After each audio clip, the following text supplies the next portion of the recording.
النادي الاهلي بيخسر اول مباراه ليه في بطوله الدوري على يد البنك الاهلي بنتيجه كارثيه 4-3. سيبك من الفنيات وسيبك من الهكس فاكس وسيبك من الاعلام المصري اللي شايف ان المباراه دي من اجمل مباريات العالم او من اجمل مباريات السيزون، رغم ان في كوارث في تشكيل النادي الاهلي، رغم ان في لعيبه المفروض مش هقول لك ما تبداش، هي المفروض ما تلعبش في النادي الاهلي. لما تيجي تبص على خط دفاع النادي الاهلي من معلول لربيعه لعمر كمال لاكرم، هل مارسيل كولر خلال الشوط الاول شايف ان الدفاع مظبوط؟ شايف ان الدفاع متوازن؟ او شايف لعيبه نص الملعب قادره تطلع بالكره من تحت؟ في قرار غريب من كولر انا مش قادر افهمه، هي راحت عبد المنعم وبيرسي تاو، انت بتريحهم ليه؟ يعني انت الجماعه دول عملوا ايه عشان يرتاحوا؟ ده اللي انا نفسي افهمه ونفسي اعرفه. طب هنقول بيرسي تاو وصل للسيمي فاينال افريقيا وبتاعه اصلا مستواه زي الزفت في الملعب، تمام؟ طب عبد المنعم بيريح ليه؟ هل انت عندك البديل؟ هل انت عندك البديل لقلب الدفاع جنب رامي ربيعه الكارثي؟ لا، هلاعب عمر كمال. طب عمر كمال في حته قلب الدفاع ظهر بمستوى ايه؟ مستوى سيء، بتحرق اللاعب وهو لسه بيبتدي طريقه وبيشق طريقه مع النادي الاهلي. ليه قلب دفاع عمر كمال؟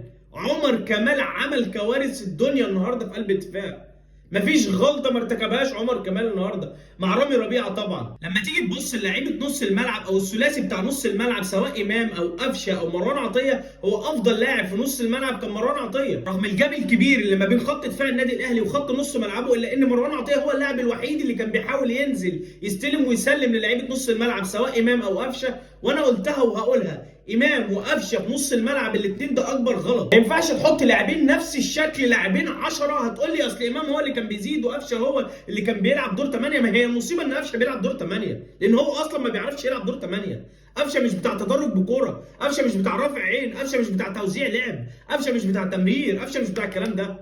قفشه هو راجل مرزق، هي دي ارزاق. وجوده في النادي الاهلي ده رزق والله العظيم، لا اكتر ولا حاجه كده زي النني في ارسنال، ما تفهمش ازاي. انما قفشه مش بتاع توزيع، مش بتاع تمرير. الحته دي كنا بنشوفها لامام، الزياده العدديه دي كنا بنشوفها لامام سواء ناحيه اليمين او ناحيه الشمال. اللي كان بيرفع عينه اكتر امام ومروان.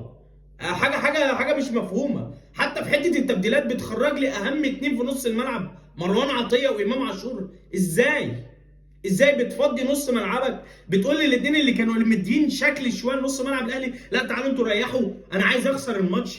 ازاي وتنزل ندفيد؟ متاكد من التبديلات دي؟ فلما تخرج لي امام وتنزل مكانه ندفيد انا استفدت ايه؟ يعني المفروض قفشه هو اللي يخرج مش امام اللي يخرج، مش اللاعب اللي كل ما يمسك الكوره يلف حوالين نفسه ومحتار مش عارف يوزع او يلعب او يفكر اصلا يعمل ايه بالكوره. برضه حته التبديلات بتطلع لرضا سليم اهم لاعب او اهم جبهه كانت معموله ما بين علي معلول ورضا سليم. هو اللاعب اللي كان مدي حريه للنادي الاهلي، اللي كان مدي شكل للنادي الاهلي ناحيه الشمال رضا سليم، فشافه مدي شكل واداؤه حلو فنعمل ايه؟ نسحبه. على عكس الجبهه اليمين بتاع النادي الاهلي اللي فيها كريم فؤاد قاعد لحد الدقيقه 67 في الملعب، انا مش فاهم هو قاعد ليه في الملعب. بدل ما افكر اعمل تنشيط هجومي واسحب واحد زي كريم فؤاد وانزل الشحات واسيب رضا سليم في الملعب عامل ازعاج وعامل شكل وعامل خطوره للنادي الاهلي، اقوم سحبه اهم لاعب في النادي الاهلي في الوقت ده في الملعب، اقوم سحبه من الملعب.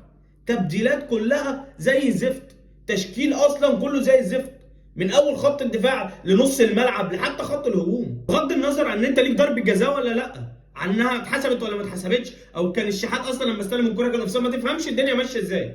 هي الكوره ضربه جزاء في ايد ايمن اشرف، في ايد ايمن اشرف ضربه جزاء، انما اللعبه من الاساس هل الشحات مثلا كان متسلل؟ احنا ما شفناش الكلام ده. هو رجع للفار ومحدش عارف لغى ليه، محدش فاهم اي حاجه في اي حاجه. في النهايه النادي الاهلي بيفقد 3 نقط مهمين في مباراه كانت في المتناول للنادي الاهلي. النادي الاهلي ناقصه كتير، علامات استفهام على لعيبه كتير في النادي الاهلي، مراكز كتير في النادي الاهلي عليها علامات استفهام، زي قلب الدفاع، زي خط الهجوم، زي الوينجات. محتاجين لعيبه يا جماعه والله، محتاجين قلب دفاع، محتاج باك ليفت، محتاج مهاجم، محتاج وينج محترم، وينج محترم، مش اشباه اللعيبه اللي عندك، مره تجرب طاهر ومره كريم فؤاد، مره ما ينفعش.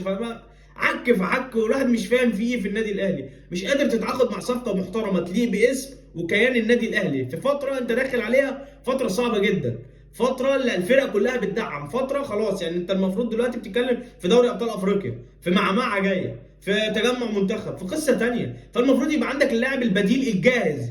مش هدور انا على عمر كمال انزله بقلب دفاع النهارده في مباراه زي النهارده، مباراه سهله ان انت تفوز بيها، مباراه في المتناول.